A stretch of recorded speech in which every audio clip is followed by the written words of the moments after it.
All right, my friends, welcome to episode 245 of Prof and Dev Play Games. My name is Larry, the professor at Prof Plays Games on Twitter. Over there is Anthony, the dev at SummerSpeak, and Black Lives Matter, now and forever. I'm glad that more people are joining the movement and feeling like they're able to say that without, I don't know if repercussion is the right word, but I feel like the companies that are coming out and actually saying this compared to when this arose during Ferguson, it's a huge cultural shift. It is that's huge. what we're going to talk about on today's podcast. Go ahead. When exactly was Ferguson again? I always get the year. 2013, I believe. 13, 14, sometime in there? Yep. Okay, so it has actually been quite a while. Yeah. I'm... 2014, August 2014. I am very happy to see the shift, even in 6 years now, to being like, wait, we had some tepid reactions back in 2014, and now it's not even tepid. It's just full vocal support for Black Lives Matter. And when I've seen a lot of gaming companies, which we'll get into, putting out statements about it, I've seen some gamers respond, well, it's just business. They're just doing what's good for business. And it's like, great. This is good for business now because it wasn't in 2014. So that's a huge fucking improvement. Yeah, I mean, that's how you have to look at it in that way. You can be cynical, and it's okay to be cynical, honestly, with it. And with companies, for sure. With companies, sure, and brands, whatever. But the fact that they are choosing to say it now means that they've done the calculus, at least some of them, and going, this is how things are trending. We need to be on front of this, which is huge. It happened the same. I mean, it's not similar. I don't know about gay marriage, right? Any social movement. That's kind of how it is. Like, you can kind of see where the forecast is going. Yeah, the winds are blowing on it, and forecast it and be like, okay, this doesn't look like it's going away. It looks like it's really important this time, and sentiments have changed enough that we know that as a company, this is the better way to be. Well, and the thing that's interesting about this is it's not just the general statement like Black Lives Matter, like stop treating them like shit, but like police brutality, defund the police are becoming like huge platforms now. And actually, so Minneapolis, for example, we talked about off mic, are at least saying they have a veto-proof majority to defund the police, which means, start over, right? Whatever. We don't need to have people with guns responding to every single call, right? Exactly. I mean, I think we somewhat get into people's initial reaction of like, defund the police. What do you even mean by that? Like, right. It's not defunding in the way that it's, there are no more police or no one taking care of the law. It's just basically with the Minneapolis thing, as the city council stated in their message, there is no way to reform this. You have to get rid of it all and build it back up in a better way. And as you said, compartmentalized what different people are doing. So it's not one job to fit them all sort of thing. Right. We had a mental health case in East County, San Diego, where the sister called 911 and said, please don't send police. Please send mental health professionals. They sent the police. They shot the guy dead. Yeah. Because there's that mental health episode and the cop doesn't understand how to properly train for that. Train to handle that stuff. Right. So it's definitely one of those things that's like, when all you have is a hammer, everything looks like a nail. Totally. Absolutely right. And it's like, we don't need that anymore. And we could actually just, if we set out to do it and cities set out to do it, they can change how this is structured. And for the better. And it's a natural evolution, societal evolution, to take a look at what you have and say, is this working for us? Not, let's scrap it and start over, and like take the lessons we've learned and move forward. We don't, the police unions, as a union person myself, I'm like very hesitant to speak out against police unions because I'm pro-union, but having certain black activists like explain in podcasts and such that I've been listening to this week, like it is not a union like education unions. It's not a union about, wages or working conditions. It's about protecting cops, right? Yeah, when I mean, that bad shit. And that's the thing. I'm pro-union as well, but I can also see that not every union is the same, and not every union has the same values. Right. And that's what we're running against. It's not. So yes, I am generally pro-unions, but I will call out unions that are doing not cool things. And most police unions are like, they protect people from getting fired, getting charged, cover up police brutality. Like, they're part of the problem. Yeah, some podcasts I've been listening to this week. Pod Say the People from Crooked Media with DeRay McKesson was talking about, certain things that are in the police union contracts, like you can't arrest us for 3 days, or you can't charge us for 3 days after an incident, and that gives them time to kind of spin in the media and just, figure out what the story was and, all rally around the same story. Another one is you have 1 year to try and convict. And if you don't, then they cannot have consequences, but the police are in charge of the investigation, so they can slow roll for a year and then nothing happens. And it's just like that, in that kind of shit, you do have to start over. Like you do have to start from the beginning. So, and hopefully we will start seeing some of that. But we are seeing gaming companies, when they're making a stand, they're not just saying, "Yay, black people." They're saying like the systematic oppression that's happening to black people in the police and society. Like we have to look at this and change it. And to varying degrees, they're either saying words right now, which, like we said, like that's better than what it was 5-6 years ago, not good enough. Or some people are putting their money where their mouth is. Like EA, for example, said they're donating $1 million to organizations dedicated to fighting fight for racial justice in the U.S. and against discrimination. And then they're going to, if employees donate to the causes in June, EA is going to double match the donation. So if an employee donates 100, EA will give 200 to the same organization. Yep. So they're putting a lot of money. And I haven't seen a ton of companies doing that. I think some have. Yours, for example, is putting money out. Yeah, I wouldn't say a ton, but we're a smallish indie company. Yeah, Systemera. So we came in on Monday this week and we talked about it. We had our company-wide Monday meeting. And that's usually right after the leads have had their meeting, and they brought it up to the company going like, hey, we want to send a real message here and not just give words. We want to donate to certain causes. Here's a list. Can we discuss this today internally about which we want to donate to? And we're going to have our comms manager, Joe. He was working through the words of what we wanted to post. And as a company, we kind of crafted the message that we wanted out there. So it felt really good. We ended up donating $5,000 to NAACP Legal Defense Fund and the Thurgood Marshall College Fund, because we felt like we wanted to do something that is for like the here and now, and then also with the Thurgood Marshall College Fund provide funding and help for especially teenagers and young adult Black community for higher education, continued to for prosperity sort of way. Right, moving forward. Yeah. So yeah, it was a good conversation, and I mean, we ended with Black Lives Matter. So it was very important to us to just call that out. Well, and you say, it's not very much, but I think that's the idea is that at this point, people, if you can protest, cool. Every movement needs rebels or organizers or people who can help on the side. And every little bit counts, right? Like I've been giving $20 here, $20 there to different organizers through Venmo or through GoFundMe, just finding places that need money, like a lot of bail funds, right? So people, protesters and whoever else who are getting thrown in jail are able to get out without having to, go into debt or whatever. Like funding the people in the streets. And then, it's for mine, it ends up being probably $300 to $400 the past couple of weeks, which is not a lot. But if, everyone steps up and does a little bit, it ends up being a lot. So thanks to Systemera, I'm glad they did that. Thanks to EA. EA. I was very proud to be working at this company after this week. Just how much they care about this stuff and how much everyone on my team cares. So that's been nice. I was very happy to see EA step up. Like, everyone can give crap to EA for a lot of business decision reasons, but even when I work there and stuff, they are a company that does generally care about social well-being. They just, don't show it the best all the time. But they're a big, giant company. It's not surprising. Yeah, of course. That's why I think it's a little, cynical or disingenuous to say, like, oh, it's just a business decision. Like, there are people who work at these businesses, and they actually care about things, and it may be an expression of the things they care about, and not just a business decision. Of course, there's a Venn diagram, but... there was another... I noticed the Pokemon company offered a lot of money. Like, it was not small. Niantic did. Let's see here.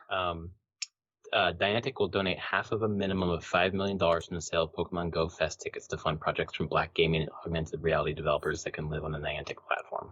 The other half will go towards nonprofits helping local communities rebuild. It will also donate $100,000 to the Marsha P. Johnson Institute, which is dedicated to protecting the rights of Black trans people, and match employee contributions up to $50,000. Like, there's a lot. Yeah, that's Niantic. And then, like, so it's not the Pokemon Company International. We believe in friendship, inclusivity, and equity. There's no place for repression within our community. We stand in solidarity with our Black employees, fans, and families who continue to be impacted by systemic racism and senseless violence. We will be donating $100,000 to the NAACP and $100,000 donation to Black Lives Matters. Our commitment is ongoing, and support will be as well. We believe that Black Lives matter. There's a bundle through itch.io. Yep, I have that up. Nice. I just need to buy it. So do I. There's some good games in there. $5 for a ton of games. I've never really used itch.io, so is it just like tied to your account on itch.io? Yeah, just a ton of indie stuff. It's super easy to get put demos and really, really rough stuff up there. Like, it's a great place to just be like, hey, I'm gonna make a random little game. Oh, itch will host it and let you charge for it.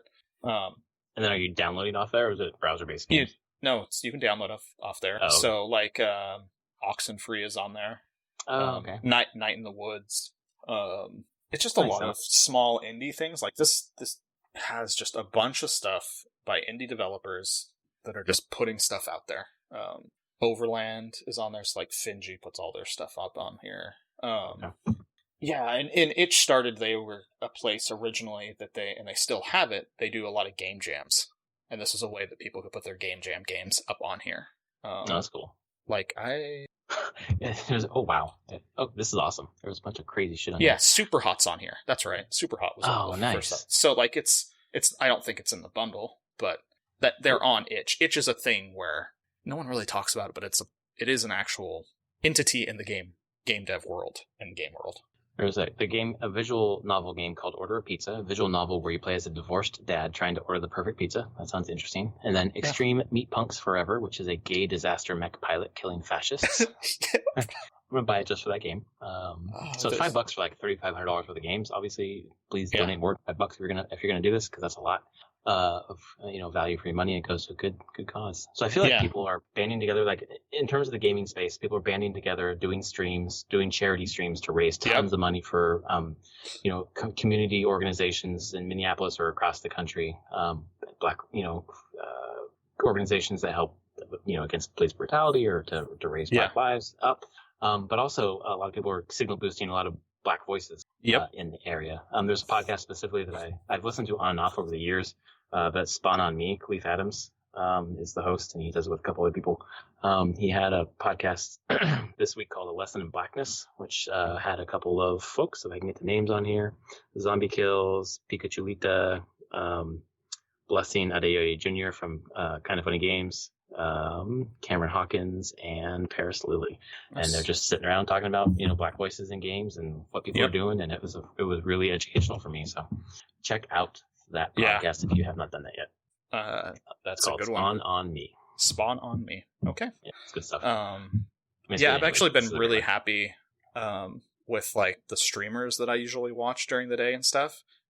Stuff like this happens. You're like, okay, crossing my fingers. Let's see how this works. How are they going to react? And every single one of them has been so incredibly supportive in so many different ways. Like one of the main ones I watch, JP, which I'm just like, I don't know who you are, dude. Like, I don't know how you're going to react. Has been, he didn't stream for the first couple days this week, just more on a like, I don't have anything to say, and streaming games right now seems dumb. Yes, totally. That's why we didn't do our podcast last week. It just felt dumb.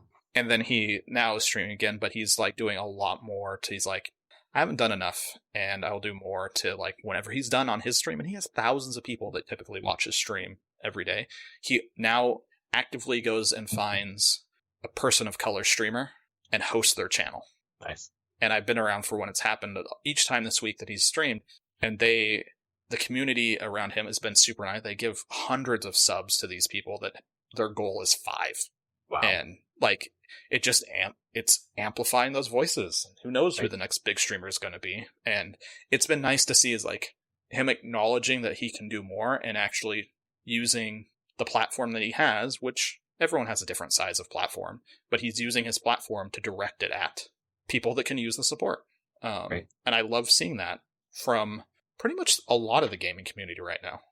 It feels like it's been a lot. I guess there are some who are maybe feeling like these companies who are supporting Black Lives Matter, this movement basically are traitors to America, but those people can get fucked. Yep. Yeah. One giant dingus, as we call him in the industry. So yeah, that guy can get fucked. He can. But he does let Rami take his entire list and show us everyone who supports. So, when you say let Rami, do you mean I should Rami say just does it? He does it. I mean, let in the way of this dingus made the list in the first place, and it's the internet, so you can just scrape it and do what you want with that list, and made a really great one. And whenever you see this list of, and this isn't just games, 541 companies and brands that have made public statements in support of racial justice, Black Lives Matter, police brutality, that's significant, and it's not small companies. Right. I mean, and they're clear up here that, like, a lot of these companies are bad in their own right in different ways, but they're here, they're saying it, and think it's important. So it's kind of crazy. Oh, that was the one that did a huge thing. I was looking at it. Did you see what Infinity Ward did with Call of Duty? I love this. I fucking love this so much. They put up with something else. Tell us about that first, and then we'll get into the really good. Oh, I don't. What they start the week with? Because I know that they made a post. So they put a post up about, supporting Black Lives Matter, and people were like, motherfuckers, you have allowed fucking swastikas and racist fucking names in your game forever, and you won't listen to us to get rid of it. So then they're like, immediately, like, we're gonna start fucking fixing that. Like, okay, good. Let's see what that looks like. And then they fucking yesterday before the loading screen. Tell us about that. Yeah, and that's so they put this out, and people are like, okay, call them out. Like, you could do more, than a statement.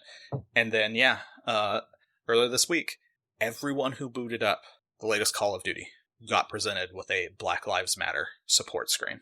It's a fucking loading screen every time you go between matches, when you switch between modes, when you load into the game. Yeah. Let's see if I can find the talk about using your platform.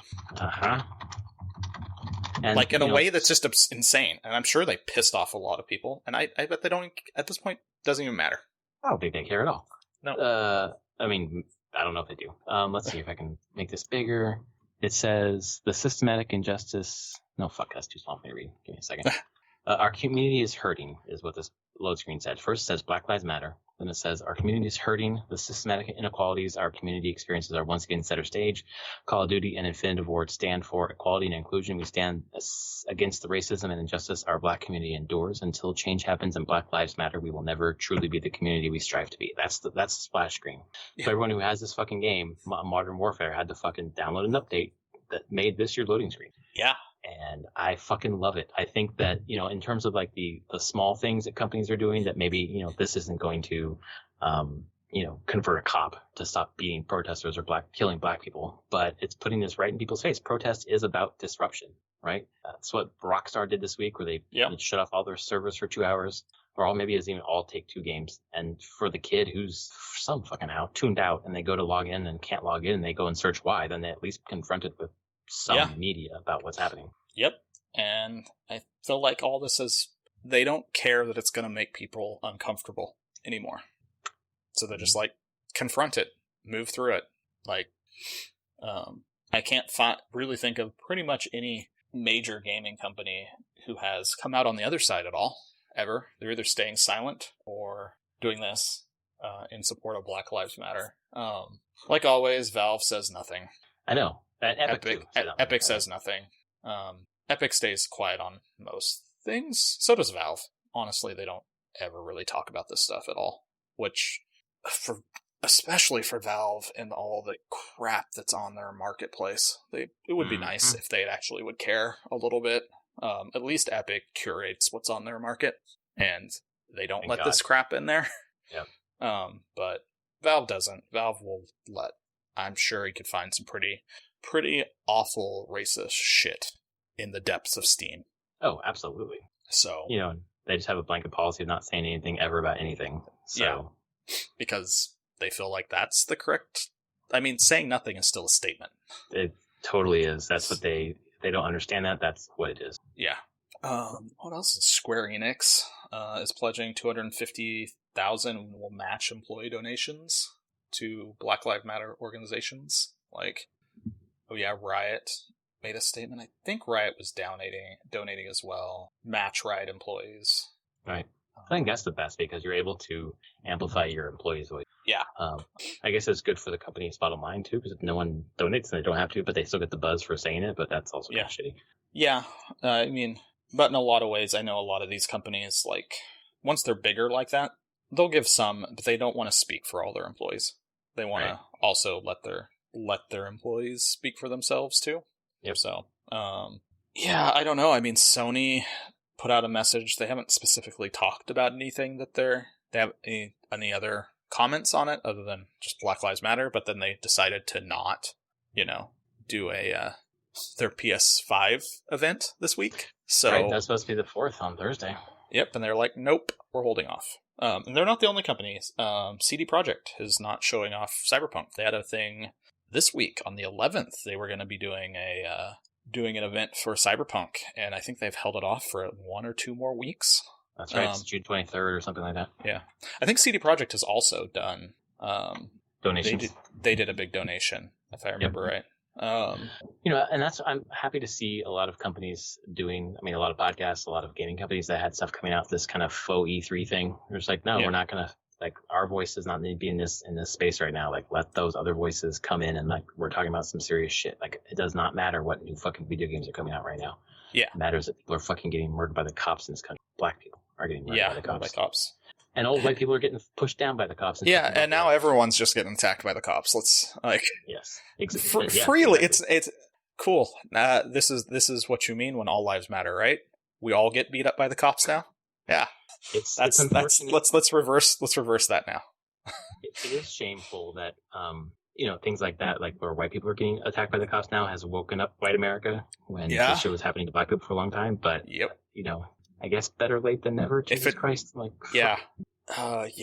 There's that person on Twitter. It's a lawyer that's basically just made one post and is just posting every piece of video they have of police brutality over the past 2 weeks as a reply. Huge thread. 450 so far. Yeah, right. Video of cops doing the worst shit. Which is why body cams don't fucking matter, because they know they're being recorded and they're going to get away with it anyways, or at least they want to get away with it. Fuck, unbelievable. This is something's different now. Yeah, in this reaction, and then obviously it's kind of morphing into an anti-Trump protest because that guy's a fucking moron. Well, yeah. Whenever you try to kick out protesters for a photo op, shockingly, that actually seems to backfire a lot. Massively, trying to live out, Bill Barr is trying to live out the Nixon fantasy that he wasn't able to back then. It is just unbelievable how dumb and terrible these people are. And we saw in this week the military, we didn't know what was going to happen, and the military said, nope, we're not fucking doing this, at least for now. We're not fucking doing this. Yep. And now we have fucking Mitt Romney marching with Black Lives Matter protests. We're in a fucking weird ass timeline now. Yeah. What was the other weird politics stuff? Colin Powell has officially endorsed Biden. That doesn't seem too weird, but George W. Bush hasn't officially endorsed. I doubt he'll ever officially endorse, but has said that he will not be voting for Trump. Or that came out. Which I'm like, okay, if you're not voting for Trump, okay. I feel like endorsed. Sorry, go ahead. He won't endorse. None of these people will actually. No, I don't think he will. But I'm just saying, if he did, that would push Texas. I think. I think it totally would. But either way, I'm like, this really does feel like we're crescendoing at some point here of everyone's like, this is all a lot of bullshit and we need to start doing something about it. Yep, exactly. Mattis's thing, there's a bunch of trial balloons coming out right now. Oh, okay. Well, it's good. It's just like the gaming companies, okay, we're speaking out against it and it's good for us. Okay, let's fucking do it. Yeah, and let's go. Unfortunately for a lot of the Republicans, their base is Trump has them in a stranglehold. So people like Romney, it doesn't matter. Romney's going to win Utah no matter what. So he can say whatever he wants. Epic didn't say anything. That's what this list says. Did they? Yeah. The Epic Games. Oh, it was just the Twitter account for Epic Games. They didn't do straight up Black Lives Matter. But they did post recent events are a heavy reminder of ongoing injustices in society, from the denial of basic human rights to the impact of racism, both overt and subtle, against people of color. We're acutely aware of the pain of our friends, families, team members, players, and communities are experiencing. We believe in equality and justice, diversity and inclusion, and that these fundamentals are above politics. Epic Games. So yeah, Good. that was their statement. They did put something out on Twitter, which for game stores, better than Valve did. Yeah, I see it at the tweet here, kind of, I think, near that. Epic Games has expressed their support for Black Lives Matter while Valve remains silent, therefore choosing the side of white supremacy. Which games platform do you support now, Epic Game Store or white supremacy? It's good. That's a Twitter poll, by the way. Oh, that's cool. Yeah. Oh, man. So I just voted Epic Game Store with about 30,000 votes. 9.5 chose Epic and 90% chose white supremacy. So, oh, cool. Great. Yeah. Oh, my God. Yeah. Oh, wow. Romney's just tweeting about the bundle for racial justice and equality at Itch. It's at 2.2 million raised. Mitt Romney, did you say? No, Rami. Game person. Yes. I mean, my whole opinion for Mitt Romney would change if he actually came out that he played video games and was a gamer. He's like, here's the itch.io bundle. Yeah. Not happening. Oh, man. Yeah. But yeah, it's a crazy week, I think, in games and these companies, and I appreciate even all of them just making statements. It does mean something when it's a unified voice. It does. It really does. And, it's nice now. I mean, nice is kind of like we need more than nice, but it is like, last week I was just like, where's this country headed? And this week it's like, there's a teeny bit of hope. I feel like as long as people keep the foot on the pedal, like don't, I'm worried that specifically white people are going to get bored of this in a week and be like, okay, we're moving on to something else. And then it just disappears, and it can't. This has got to be the moment. Yeah.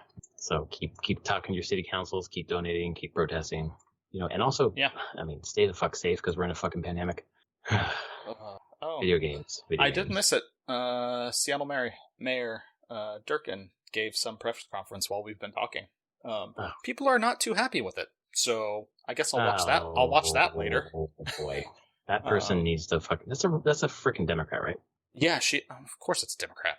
Yeah, I know. Yeah. It's been Democrat forever, but there's different levels of Democrat, I guess. No, of course. Yeah. She sounds like a fucking moron. She's much more centrist Democrat, as centrist as Seattle goes.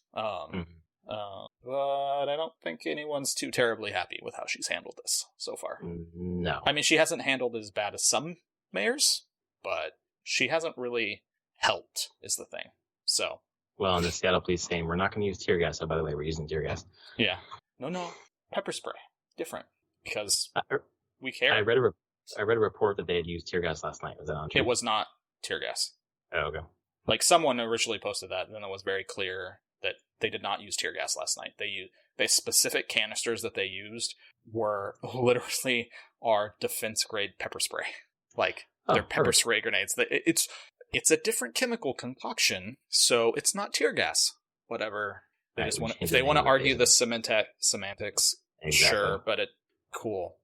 You talk about Bill Barr. He did the same thing today. Yep, totally. That wasn't we didn't tear gas them. We used pepper spray. It's totally different. Yeah, it is technically a different formula. Same basic effect. It's not a gas. It's a spray. Right. We're not getting the semantic shit, guys. Like, fuck you. Yeah. It's still dumb that you did it in the first place. So. Right. I'm now actually I'm curious what's going on with. I can't open it because my audio will pick up the feed and everything and totally. blow it through while I'm recording. But I'm very curious. Is there a live tweet going on? Not Durkin, but if the protests up here have been, for anyone who wants to, it's twitch.tv/woke. And this is a Twitch channel that just grabs social media feeds, live broadcast feeds from cities all over the world and puts them on one. But they've been focusing a lot on Seattle. Seattle is fucked up. So is LA. Like, it's crazy how many of these like liberal bastions are just like so fucking. Our police department has been shit for a long time. Like, we've known that. We've had to go through. We had Oh my god, how did Trump chat? A bunch of federal government step in, and we're sitting under a thing that our police department's constantly scrutinized by the federal government. Under Obama, that was a great thing. Don't think they've really been scrutinized in the past 3 years at this point. No, got it. But, I mean, we're still under that because the Seattle Police Department has a long history of abuse, like insane amounts of abuse. Yep. Ever since moving back here at PopCap, there's been, they killed must have been a decade ago, 10 years ago, a Native American woodcarver.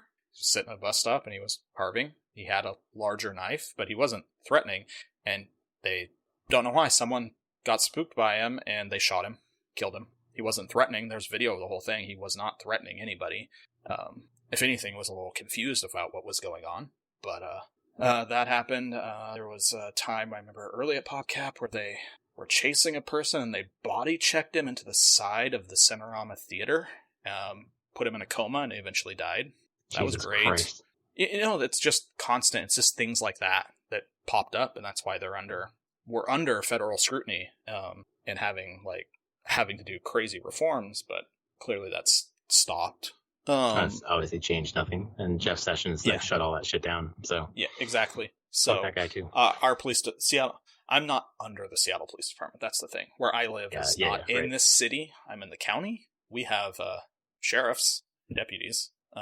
Honestly, I've talked to people on the island. No one really interacts with them that much. They pull people over sometimes for speeding. Sometimes.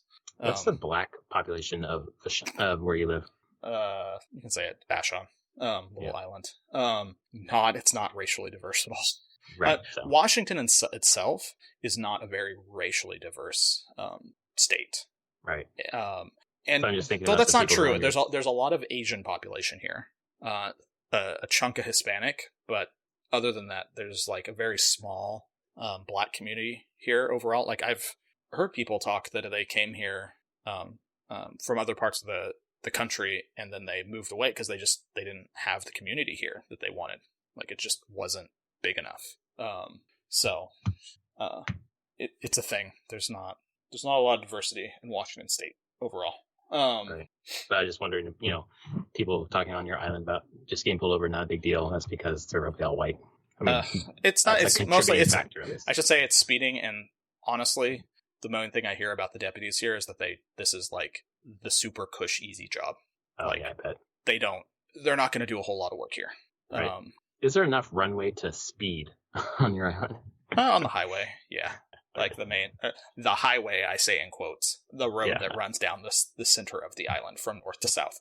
I heard the word highway in quotes before you said that. Just knowing where you live. Demographics, what are we? So this Twitch feed shows a lot of the Seattle stuff is still light outside. Are these live? Yeah, it's still light. Yeah. Oh, okay. We aren't even at solstice, so it will be light, and on solstice it's light until about just after 10 o'clock, 10:15. I'm glad to see the Seattle protesters now using the umbrella tactic from Hong Kong. Oh yeah, they learned that. They started that early. Good. They had like one night without, and then they brought in the umbrellas, and I assume. Yep, I assume they're still at the same place, kind of an orangish building on one side of the corner there. I assume. I can't look at where they're at right now. I see a street. I don't see anything besides telephone poles. Okay. Yeah, I'm curious where we're at now, because most of the time the protests in Seattle have been happening up on a place called Capitol Hill. Mm-hmm. Last time you visited a while ago. I think. Yeah, whenever I worked up on Capitol Hill, we took the light rail up there and then walked through the park to my little office building where I was doing. That was when I was working for Blue Wizard, making. Oh right.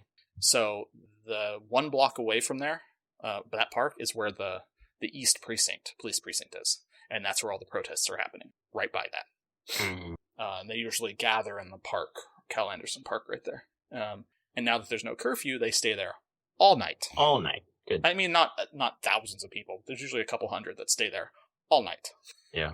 I think it's good that they took the curfew away because it just set up like a friction point. Like, at this point we gotta do something. Like, last night they pushed the line back. That's where they were using the pepper spray and everything was because of this SPD Twitter put out there like, we did it because someone was throwing explosive devices at the cops and got injured, and then they posted a picture of what their explosive device was, and you zoom in on the picture, it was a fucking candle. It had the label still on the bottom, that it was just like a glass container that contained glass-contained candle. That's it. So then someone threw it and it shattered? Yeah, it shattered and it probably hit a cop. They're in riot gear. They're not going to get hurt. And I'm sorry. Like, sure, maybe someone shouldn't throw it, but it doesn't matter in the end. Like, no one's going to be bothered by it. But yeah, it's not an explosive. It wasn't a bomb. Police are shooting tear gas canisters exactly. right in people's faces. Yeah. So, rubber bullets and stuff. I'm like, oh, for fuck's sake. Come on. It doesn't. There's no reason to use this as you just were looking for some provocation. You didn't care what it was. Right. Well, it definitely, kind of how we've run the podcast before is we kind of like talk about issues, but we don't get like too, obviously people know how we feel, but I always feel like I want to be careful and be sensitive. I'm done with that. Like, I'm done being careful. I'm done. Like, we're past that point now. Like, if you're not down with this, we don't need you. We need people who are down with this. Yeah.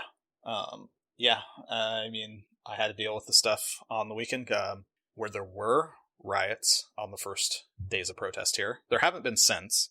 I mean, there was a police riot. I should say there's police riots here, what I call them, when they were doing the tear gas and stuff.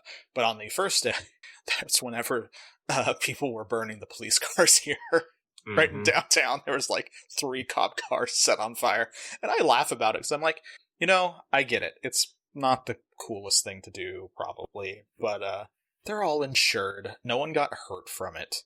That's the thing, is that you can replace all that property. You can't replace people's lives. Exactly. So, that's how I feel as well. So I'm like, and I get that people, like, I don't condone rioting and looting, but I also get why people are fucking pissed off. So, well, if you have a system, sorry, go ahead. And I'm not going to sit here and be like, oh, shame on you. Like, whatever. Like, you have a system where black people cannot get justice. Eventually that rage comes out. And, they did polling, whatever, fucking doesn't matter. But 54% of respondents said that that it was justified burning down that precinct in Minneapolis, which I agree as well. Like, as long as you're not hurting people, like, burn their fucking buildings. Like, they are trash. That precinct is trash. Yeah. And I have a feeling that that's a lot of the anxiety from the East Precinct, where these protests are happening literally probably 200 feet from that building. So they're worried about it getting burned, basically. I'm sure to a point. They're like, oh, what will the people do if they get here? I honestly don't think anything will happen. Like, if the cops just ended their line and just let the protests go to their natural point, people would just be filling the streets around it, just protesting and yelling. They wouldn't. Right. It's calmed enough to a point where I don't feel like there would be any kind of, like, insane property damage done. It might get tagged with graffiti or things like that, eggs thrown at it. But at least I get the sense that someone's not looking to burn it down. Right. But they're just like, so there's part of me that's like, why don't the cops just step back? Let this just run its natural course here. Shouldn't be a problem. Well, I think some have. Like, I think it's been a lot calmer recently, obviously, because the police have stopped rioting. Because that was, like, hurting them so badly. That's how this shit works, Yeah. But then for them, like, just let it go. And then if the protesters are doing it, then that's going to be bad for them, of course. But the problem is some of the protests have been infiltrated by white supremacists who are trying to instigate protester-led, looting and fucking burning shit down just to discredit the movement. So. Yeah. And there's some of the I'm just watching this feed now. Consider donating to blacklivesseattle.org/bell-fund. Yep. So if you're interested in putting your money to good use, you can't be out there, right? Or you can't be out there protesting, but you want to support them, then there's some places you can donate your money. I highly recommend watching the Twitch TV /woke.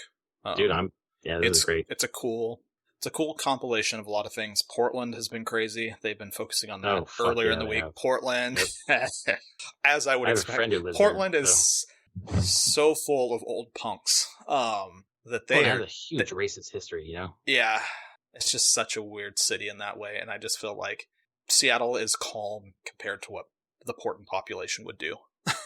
They are a bit crazier, and I love them. I love Portland for it. But they will not touch pals. I love that. There was like something called you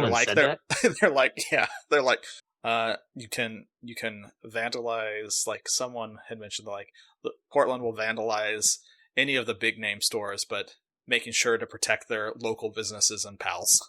I was wondering about that because I was thinking no one's gonna touch pals. What the hell's gonna happen to pals? Okay. Nothing.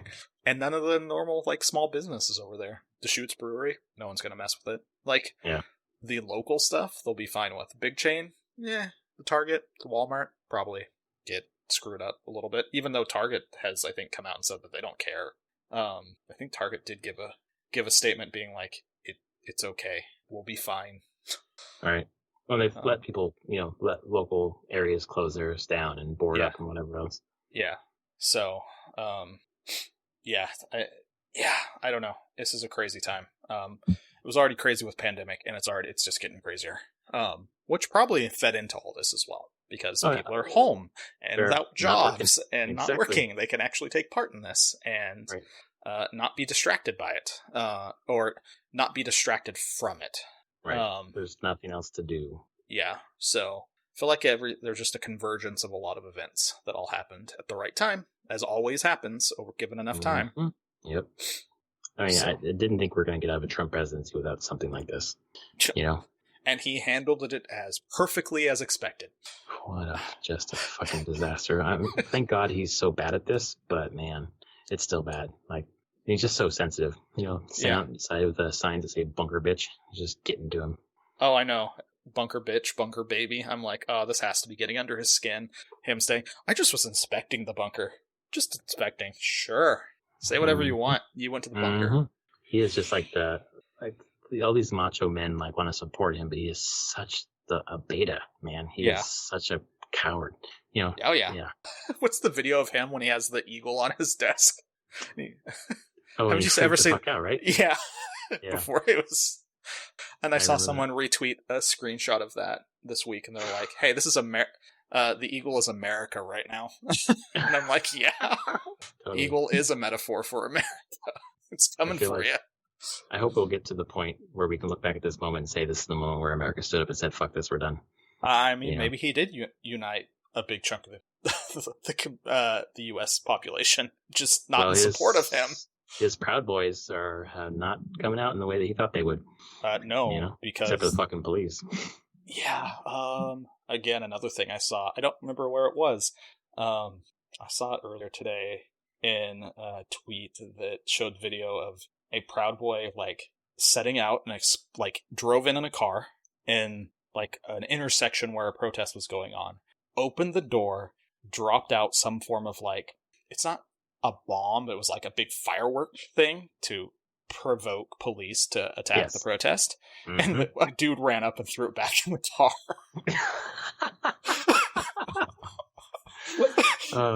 And it blew up in the car. It was so hilarious. You're like, yeah, that's right. She's fucking... That protester was like, no, you don't. Enjoy this. I feel like these people are living on the internet and just think that they have so many supporters when half or more of the supporters are bots or retweets from fucking foreign countries or whatever. Oh, yeah. Or just bot accounts or secondary sock puppet accounts. And they get out and they're like, oh, we are vastly outnumbered. Mm-hmm. Yeah. So we'll make a weird segue now to what we've been playing. Because I have actually been playing some games. Yeah, me too. A couple things. The Divinity Original Sin 2, just digging more into that, getting toward the end of the first act. I've hit on Switch still, right? On Switch. So I'm waiting. I should have got it before. I'm waiting for it to come on sale again with Steam because there's cross save. It's super blurry. It is really blurry. It's still fun, but it is really blurry, and it kind of gets me sometimes because I'm playing for long stretches. But I've hit a wall, a fight where I'm just I'm super underleveled, and I need to figure out how to go back and level back up in some way. Playing that last night. Played God of War. Spent 2 hours almost doing the final Valkyrie, the final on normal. And I was making progress, but I just kept it in a wall where I could not get past the wall. So I just kicked it down easy, and then spent probably another half an hour. I really got the sequence down, the attacks down, the tells down. I was doing a really good job of that, but a couple of hits, I'm dead. So I needed to kick it down, and I finally beat it, which was awesome. When I finally beat it, I probably only got hit 2 or 3 times, so it was really cool. The story piece that it gives is, this is optional post-game boss rush kind of thing, right? Well, not boss rush, but boss, whatever. The piece that it gives is a really cool piece of story that kind of adds to the main story, and I wouldn't have gotten that otherwise. So that was really cool. Oh, that's cool.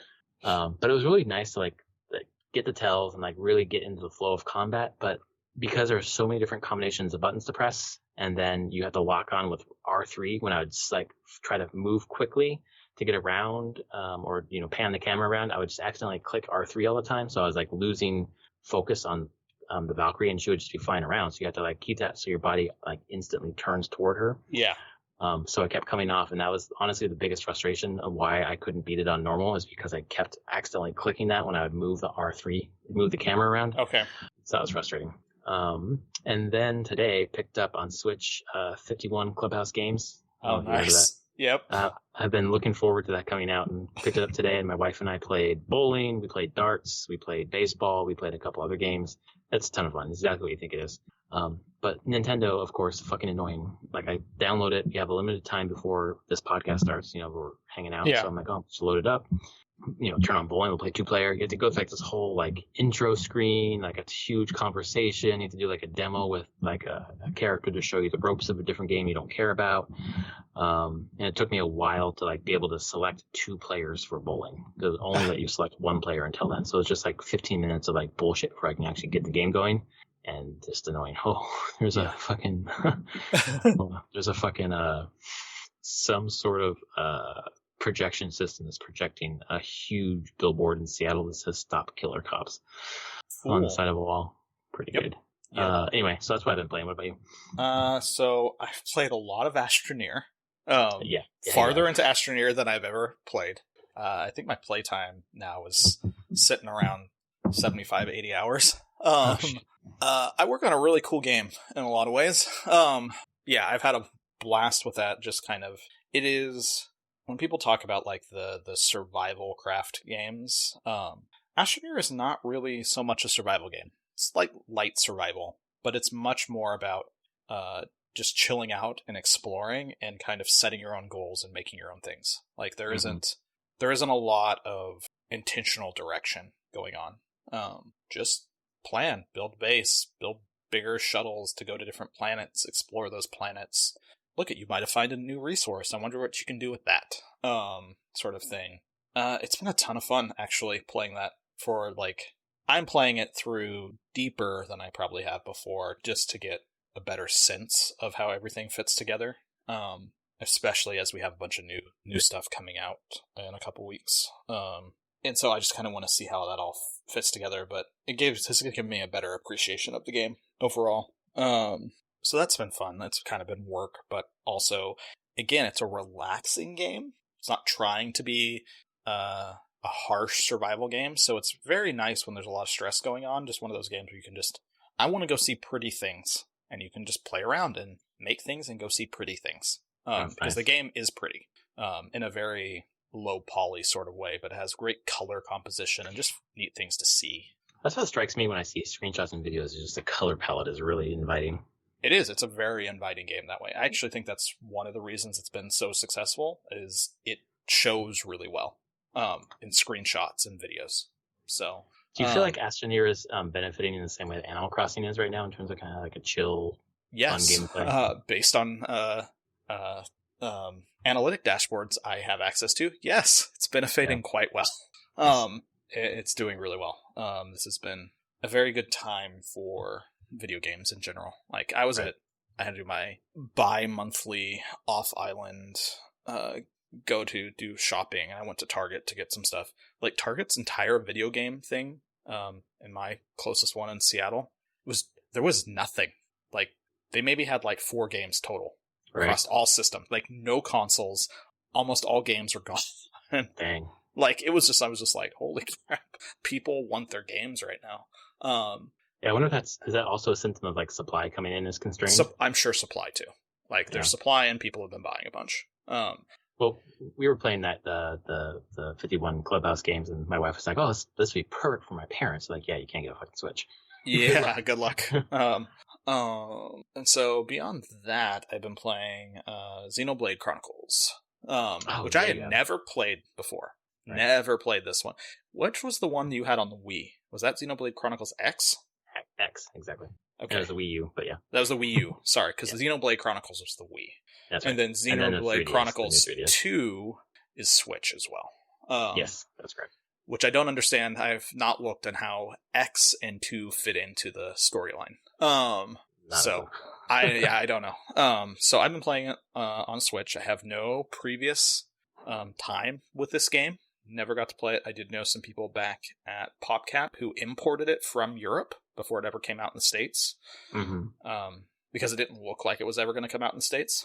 And they loved it. And so I'm about 9 hours into it. This is Monolith Soft. They helped make Breath of the Wild's open world. Right. The scale of this game is absurd. Oh, really? Like the level, just the size of everything is just like, holy shit. You can tell, is there like, stuff to do, or is it just like vast expanses of stuff? No, there's lots of enemies to fight. There's a ridiculous number of quests, like maybe overwhelming amount of quests. I did read a thing on tips, and they're like, so there's hundreds of side quests, maybe like 500, some ridiculous number of side quests, and they're like, so collect the quests, but don't play the game where you go out and set out to just like, oh, I'm going to do this quest and then return. They're just like, collect all the quests, side quests. You always know which is the main quest. Just do your main quest with all these other quests, and you'll finish almost all of them as you go along. So I took that advice, and that's working out fine. But the game is, I'm trying to think of the best way. It's real-time combat, where it's kind of a mix of an MMO. It's actually a lot like an MMO. It's like Final Fantasy XII, but you don't control your party members. They don't have control over their AI. They do their thing. And you can set anybody to be who you're directly controlling, but when you're attacking someone, the side that you're attacking them from matters. Like, you have attacks that do different stuff if you attack from behind or from the side.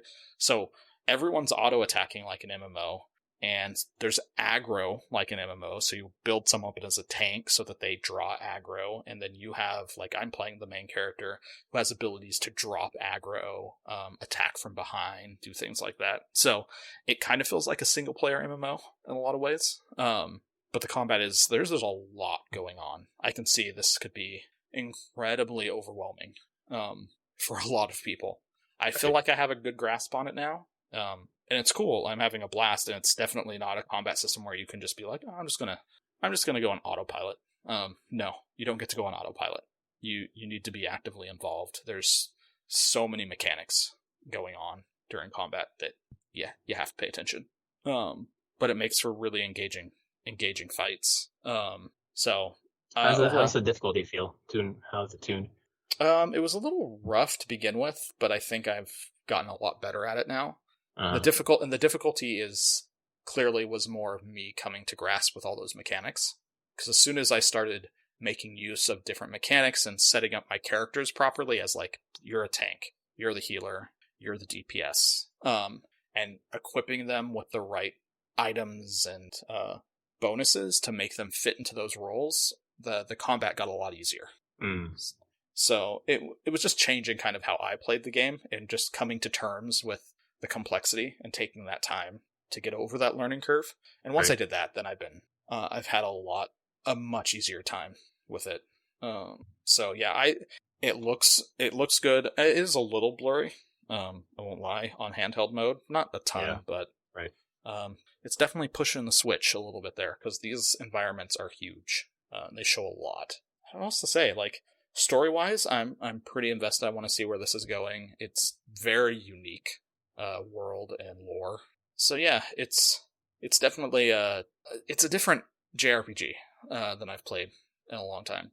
So I will continue to play it and see how I feel. But it's a lot. I would say that. It's one that I kept wanting to pick up on the new 3DS, and I just thought I don't have enough time or whatever. I'm not in the right headspace for it. I'm glad I waited, because this will be the one that I want to get, but it's not going to go up in price, so I'm going to wait. Yeah. Until I, have time and whatever else. Talking about things going down in price, and now I'm like, shit. Persona 5 The Royal is on sale. $45 or $44 on PS4. 45 on PSN, and it's $40 from Amazon for physical. Oh shit! I'm like, damn it. Seems like a no-brainer. It does. It does. I feel like they've done some. I heard at least they did a bunch of QOL. They have improvements. So yeah, bunch of in the industry we like to call them qual improvements. Yeah. Quality of life improvements. General just cleanup of a lot of the combat system is done. You have more free time to do things, but they've added more things to do with that free time, and added new characters who you need to spend time with. Right. So it's still very much a Persona game in that way. They didn't make it easier in how to manage your time. But I won't be lying, I'm really kind of itching to get that and just jump back in with those characters in that world. I really loved it. And honestly, the themes of fighting, power, and oppression seems like good themes right now. Just saying. Yeah, it's very good. It's a very on theme game. Definitely do it in your fantasy world and Yeah. in your gaming. And if you guys are like into that, like also do that in real life. Step up in some way, even if it's just donating, guys. Yeah. Seriously, you can't just fucking put a black square on Instagram, folks. I did put a black square on Instagram, but so did I. I've also done other things too. Yeah, no, that's what I'm saying. Like, so did I, but you gotta do more. Yeah. And stuff. And everyone has a different threshold for what they're able to afford, or time wise or money wise or whatever. So do what you can, because everything pitches together. This is a fight for our country at this point. Yeah. I've told my wife, and we have a smaller platform here. We can talk about this stuff here. It's use what you have. There's nothing. You shouldn't feel bad for using what you have to promote the message, big or small. It's okay. Promoter support. Yeah, I mean, you shouldn't feel bad. You should feel bad if you don't. Yeah. Sorry, guys. We're at that moment in this country. Yeah, and everyone has a different size platform, and that's okay. Like, totally. No one's asking you to be the post on social media constantly trying to your 30 people. Like, you can find other ways to help and support, like donations, look at local policies in your area, and inform yourself on like what the policing policies of your cities and towns are. Like, that is good information just to know, and then be like, hey, do I like this? How could I change this? Write letters to your local officials and say, hey, I read this. I don't like this policy. Let's work on changing it. Like, it doesn't have to be. I feel like a lot of times people are like, it has to be, you have to be at the protest and be out front and be very much in the limelight and get noticed. It's like, no, you don't. You can do a lot of stuff behind the scenes to make a difference. And for the people who aren't comfortable being out there in the spotlight, there's a lot you can do. Well, and it's a little easier now to get invested in or involved in city politics, which is never like the sexy thing, right? It's always about presidential elections, but like we're seeing now, like local politics really fucking matter because like, local mayors, local, governors or whatever else. Like, it's about who's around you, your city council. So right now they're all online. So, I sat on the phone for 3 hours to make a public comment about police brutality in San Diego. And that was, I just was on hold. I was listening to everyone else saying the same things I was. It was just like 3 hours of people saying, like, defund the police. Like, you cannot throw fucking tear gas at people who are just standing in the street protesting, which is our constitutional right. Like, and just get involved locally. And that matters when your voice is added to fucking 400 other people who were on there before me. Yeah. That's one thing you can do. So yeah, exactly. There's a website, 8can'twait.org, which is about 8 police policies that really do impact violence against citizenry, basically. So you can just plug in your city and see which ones they still support, and send letters, calls, call your representative. Like, the fucking president of the United States or even the governor of California is not going to listen to me, but my local city council representative only represents several neighborhoods in San Diego, so I'm able to call or email, and I know I'll be heard. Yeah. I will be reading up on, since I'm not part in the city officially, I'm an unincorporated King County, that I've been looking into King counties. Like the sheriff, the great thing is the sheriff, King County Sheriff is a elected position. Totally. Yep. So, absolutely. It is something I'm like, I'm going to care about this a lot more now, I think. And so I can set county policies, help promote county policies, for the sheriffs as well. So it's small things that you can do that do make a difference. I only say that because I know I've had some friends and stuff that have felt like they've just bombarded with like, if you're not doing these things, you're not helping.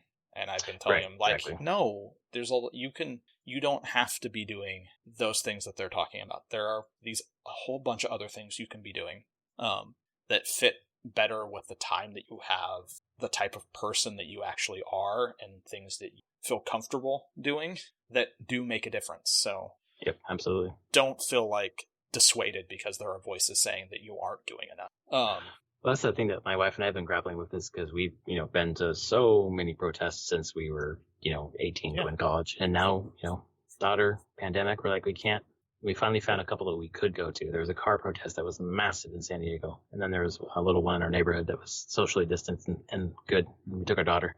She got super into it. But we felt bad, like we're not in the streets like these people are and we need to be. It's like, no, there's a bunch of other shit we can do. And because we have the fucking money to do it, like that's what we should be doing. Yeah. You have that. You have the time to spend on the know-how of being on the phone to make a statement. Right. Not everyone can afford 3 hours to do that. Exactly.